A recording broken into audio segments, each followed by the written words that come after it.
잃어버린 이름을 찾아서 대한민국 주권 상징 법안.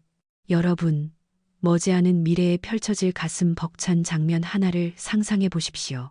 우리의 자랑스러운 외교관들, 그리고 국군 장병들이 선명한 태극 문양이 새겨진 제복을 입고 워싱턴 D.C.의 미국 국무부와 펜타곤 국방부, 청사를 당당히 걸어 들어가는 모습을 말입니다. 또한 미국 정부가 주관하는 공식 행사장에서 우리에게 너무나 익숙한 저 태극기가 미국의 성조기와 나란히 개양되어 미국의 수도 한복판에서 힘차게 펄럭이는 그 광경을 상상해 보십시오.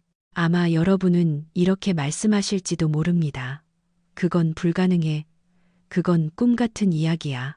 그도 그럴 것이 지난 40여 년간 저 평양의 눈치를 보며 위태롭게 이어온 비공식 관계를 유지하기 위해 우리의 국가 상징은 국제 무대에서 철저히 은폐되어야만 했습니다. 우리는 올림픽에서 태극기 대신 정체불명의 깃발을 들어야 했고, 대한민국이라는 떳떳한 국호 대신 코리아 서울 코리아 세울과 같은 기형적인 이름에 익숙해져야만 했습니다. 모든 한국인의 가슴 속에는 말로 다 할 수 없는 울분과 응어리가 맺혀 있습니다. 하지만 바로 최근 미국의 중량급 상원의원 몇 명이 손을 잡고 미 의회에 역사적인 법안을 다시 제출했습니다. 그 법안의 이름은 바로 대한민국 주권 상징 법안 코리아 서브렌티 심볼 액트입니다. 이 법안의 내용은 지극히 단순하지만 그 파급력은 실로 엄청납니다. 목적은 단 하나, 미국 법률의 형식을 빌려 미 국무부와 국방부가 한국의 공식 국기, 휘장, 제복의 전시를 제한해온 모든 규제를 강제로 해제시키는 것입니다. 이것은 1979년 미 한국교 단절 이후 가상 설정, 미국이 북한과 수교하고 한국과 단교한 상황, 40여 년의 세월 동안 미 의회가 취한 조치 중 가장 상징적이며 정치적 충격이 큰 친한진 행동입니다. 비록 이것이 즉각적인 공식 수교의 부활은 아닐지라도 외교적인 의미에서는 대한민국이 한반도 남쪽의 엄연한 주권 정체로서 실제함을 공개적으로 인정하고 국가적 존엄을 회복시켜주는 것과 같습니다. 이 법안은 우리가 국제 행사에서 강요받았던 자기 비하의 시대를 근본적으로 끝장내겠다는 신호탄입니다.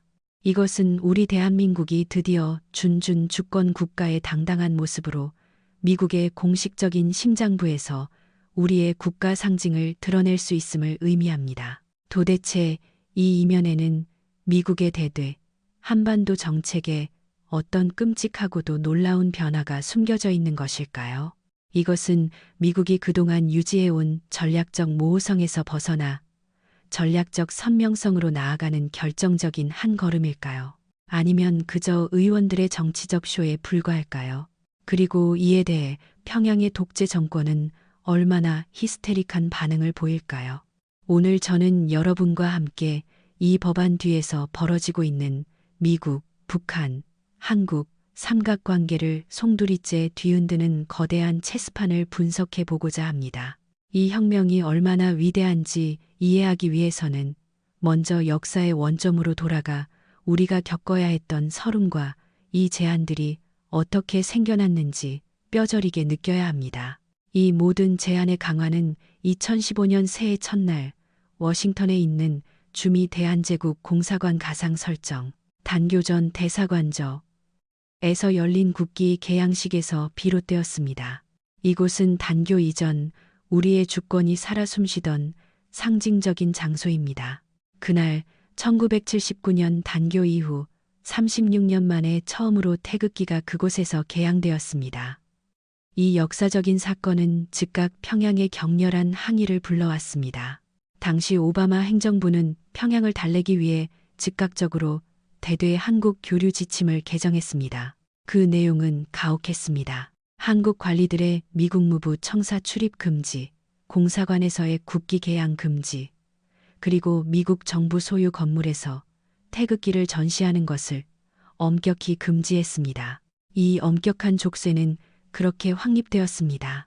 이 논리의 핵심은 주권의 상징을 절대 노출하지 않음으로써 미한 관계의 비공식적 성격을 조심스럽게 유지하는 것이었습니다. 이것이 바로 외교 의전에서 나타난 전략적 모호성의 실체였습니다. 보이지 않는 벽이 우리를 진정한 동맹의 대우로부터 갈라놓았던 것입니다. 그러나 트럼프 행정부 시기에 이르러 이 기류는 바뀌기 시작했습니다. 급기야 2021년 1월 폼페이오 당시 국무장관은 퇴임을 며칠 앞두고 폭탄 선언을 했습니다. 미국 정부 내부에 존재하는 한국과의 교류에 대한 모든 자기 검열적 제한을 폐지하겠다고 밝힌 것입니다. 그는 이 제안들을 평양의 공산주의 정권을 달래기 위해 일방적으로 취해진 비굴한 조치라고 규정했습니다. 당시 이는 미한 관계의 엄청난 돌파구로 여겨졌습니다. 하지만 호시절은 짧았습니다. 바이든 행정부가 들어선 후 조용히 이전의 제한 조치들을 다시 복원시켰기 때문입니다. 바로 이런 롤러코스터 같은 정책의 급변이 미 의회 내의 강력한 반배 친한파 의원들을 분노하게 만들었습니다. 그들은 결론을 내렸습니다. 백악관 행정부의 재량에만 한국 정책을 맡겨두는 것은 너무나 불안정하다. 오늘은 친한 대통령, 내일은 또 다른 대통령이 나와서 정책을 180도 뒤집을 수 있다는 불확실성. 이것은 한국이 장기적인 대미 관계를 설계하는 것을 방해할 뿐만 아니라 의회의 매파 의원들에게는 미국이 평양의 압력에 굴복하고 있다는 인상을 주었습니다. 그래서 탄생한 것이 바로 대한민국 주권 상징 법안입니다. 이것은 의회가 근본적인 해결책을 제시한 것입니다. 그들은 더 이상 말로만 지지하는 것에 만족하지 않습니다. 그들은 법률로서 미한 관계에 그 어떤 정권이 들어서도 흔들리지 않는 영구적인 안전핀을 꽂으려는 것입니다. 백악관의 손에서 정책의 조종관을 빼앗아 입법을 통해 영원히 친한 친간, 궤도에 고정시키겠다는 의지입니다. 이 법안의 주요 추진자는 텍사스주의 테드 크루즈 상원의원과 같은 대표적인 대북 강경파들입니다. 그는 명확히 밝혔습니다. 이 법안은 한국의 글로벌 위상을 깎아내리려는 조선노동당의 행태에 맞서기 위한 것이다. 또 다른 공동 발의자인 마샤 블랙번 상원의원의 성명은 더욱 직설적입니다. 대한민국은 주권 국가이다. 미국은 한국의 독립성을 억압하려는 북한의 행동을 지지해서는 안 된다. 이러한 발언들은 이 법안의 배경에 한국을 독립적인 민주주의 실체로 간주하고 미국이 도의적, 전략적으로 더 강력히 지원해야 한다는 정치적 각성이 깔려 있음을 보여줍니다. 낡고 비겁한 유화책에 기반한 외교 금지령에 더 이상 얽매이지 않겠다는 미국 민의의 선언인 셈입니다. 대한민국 주권 상징 법안이 가진 폭발적인 함의를 정확히 이해하려면 지난 40여 년간 미한 관계를 규정해온 법적, 정책적 틀 안에서 이것을 바라봐야 합니다. 이 틀은 두 가지 핵심 기둥, 즉 미국의 하나의 조선 정책, 원, 코리아 폴리시과 미 의회가 제정한 한국 관계법 코리아 릴레이션스 H으로 구성됩니다. 1979년 미국이 평양에 북한 정권과 수교하면서 서울의 대한민국과는 공식 외교 관계를 단절했습니다. 이때 미국은 하나의 조선 정책을 천명했습니다. 여기서 중요한 것은 미국의 정책과 평양의 하나의 조선 원칙을 엄격히 구분하는 것입니다. 평양의 원칙은 타협 불가능한 주권 선언입니다. 세상의 조선은 하나뿐이며 조선민주주의 인민공화국이 한반도의 유일한 합법 정부이고 남조선은 조선의 일부다. 반면 미국의 정책은 훨씬 복잡하고 유연합니다. 1979년 수교 공동성명에서 미국은 북한의 입장을 단지 인지 악너르스 한다고 했습니다. 승인이나 동의가 아닌 너희 입장이 뭔지는 알겠다는 교묘한 외교적 수사를 쓴 것입니다. 이 미묘한 차이가 미국이 평양과 공식 관계를 맺으면서도 서울과 실질적인 비공식 관계를 유지할 수 있는 공간을 열어두었습니다. 그리고 한국관계법은 미 의회의 지혜가 담긴 산물입니다. 당시 카터 행정부가 의회와 상의 없이 한국과 단교하자 의회는 한국의 안보 공백을 우려해 이 국내법을 통과시켰습니다. 이 법은 미한 관계를 실질적으로는 동맹이지만 형식적으로는 비공식인 기묘한 상태로 유지하게 했습니다. 거의 동맹급의 무기 판매와 안보 지원을 제공하면서도 외교적으로는 비영리 민간기구 형태의 대표부를 통해 관계를 관리하게 한 것입니다. 이로 인해 우리의 실질적인 안보 관계와 상징적인 외교 관계 사이에는 거대한 괴리가 발생했습니다. 대한민국 주권 상징 법안은 바로 이 괴리를 메우려는 시도입니다. 우리가 실제로 동맹이라면 왜 공식 건물에서 태극기를 못 걸게 하느냐는 지극히 상식적인 물음입니다. 결국 이 법안의 핵심은 전략적 모호성에 대한 정면 도전입니다. 1979년 이래 미국은 한반도 유사시, 즉 북한이 남한을 무력 침공할 때 미군이 개입할지 여부에 대해 모호한 태도를 유지해 왔습니다. 이것은 북한에는 함부로 도발하지 말라는 경고를, 남한에는 함부로 단독 북진이나 독립선언을 해서 현상을 변경하지 말라는 이중 억제를 위한 것이었습니다. 하지만 시대가 변했습니다.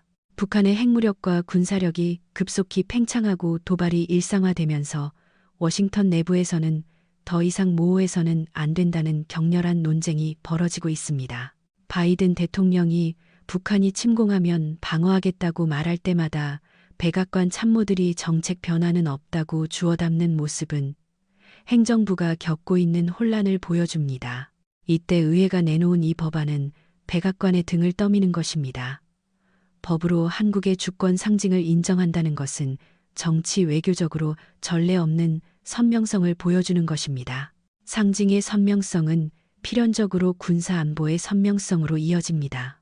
평양을 향해 내 법전 파덴 안에서 한국은 나의 전통적 동맹과 다를 바 없다. 오판하지 말라는 강력한 시그널을 보내는 것입니다. 이 법안은 고립된 시도가 아닙니다.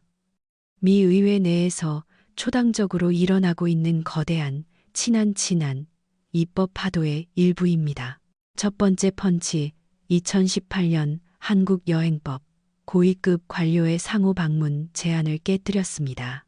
두 번째 펀치, 2020년 서울 법안 사올, H. 북한의 압박으로 한국과 단교하는 나라들을 막고 국제기구 참여를 지원합니다. 세 번째 펀치, 최근 추진 중인 한국국제연대 법안. 평양이 UN 결의안을 왜곡해 한국을 국제사회에서 배제하려는 시도를 정면으로 반박합니다. 그리고 이제 네 번째, 가장 묵직한 펀치가 바로 대한민국 주권 상징 법안입니다. 앞선 법안들이 활동 공간을 넓혀주는 것이었다면 이 법안은 가장 민감한 국가 정체성을 건드리는 것입니다. 이러한 일련의 입법은 레칫, 효과 라쳇 에펙트를 만듭니다. 톱니바퀴가 한쪽으로만 돌아가듯 한번 통과된 법들은 미국의 대대, 한국 지원 수준을 계속 높여 나중에 어떤 정부가 들어서도 과거의 비겁한 정책으로 되돌아갈 수 없게 만듭니다. 그렇다면 평양은 어떻게 나올까요? 당연히 발광할 것입니다. 북한 정권은 미한 공식 관계의 격상을 자신들의 체제에 대한 위협이자 하나의 조선 원칙 위반으로 간주합니다. 불장난을 하지 마라. 미국이 남조선 분열 세력에게 잘못된 신호를 주고 있다며 맹비난을 퍼부을 것입니다. 휴전선 인근에서의 군사적 긴장감을 고조시키고 미사일을 발사하며 무력 시위를 할 것입니다. 하지만 이 법안의 진정한 의미는 미, 북, 한 관계의 밑바닥 논리를 다시 쓰고 있다는 점입니다. 과거에는 평양이 레드라인을 긋고 미국과 한국이 그 눈치를 봤다면 이제는 미국이 주도적으로 선을 긋고 있습니다. 국내법이라는 강력한 형태로 한국의 안보와 존엄을 지키는 방화벽을 세우고 있는 것입니다. 이것이 바로 진정한 전략적 선명성입니다. 평양, 더 이상 나의 의지를 시험하지 마라. 한국의 자유민주주의는 내가 지킨다. 태극기의 존엄은 내가 사수한다. 물론 로마는 하루아침에 이루어지지 않았습니다. 이 역사적인 법안이 최종적으로 대통령의 서명을 받아 법률이 되기까지는 복잡한 정치적 셈법과 시간이 필요할 것입니다. 우리와 재미동포들의 더 많은 노력이 필요합니다. 하지만 가장 중요한 것은 역사의 거대한 톱니바퀴가 이미 돌기 시작했다는 사실입니다. 방향은 명확합니다. 전략적 모호성에서 전략적 선명성으로 가는 스위치는 이미 눌러졌습니다. 그 누구도 이 흐름을 거스를 수는 없을 것입니다. 오늘 이야기에 공감하시고 대한민국 외교의 찬란한 미래를 기대하신다면 구독과 좋아요, 그리고 많은 공유 부탁드립니다. 태극기가 워싱턴의 하늘 아래 당당히 휘날리는 그날까지 우리는 멈추지 않을 것입니다. 다음 시간에 뵙겠습니다.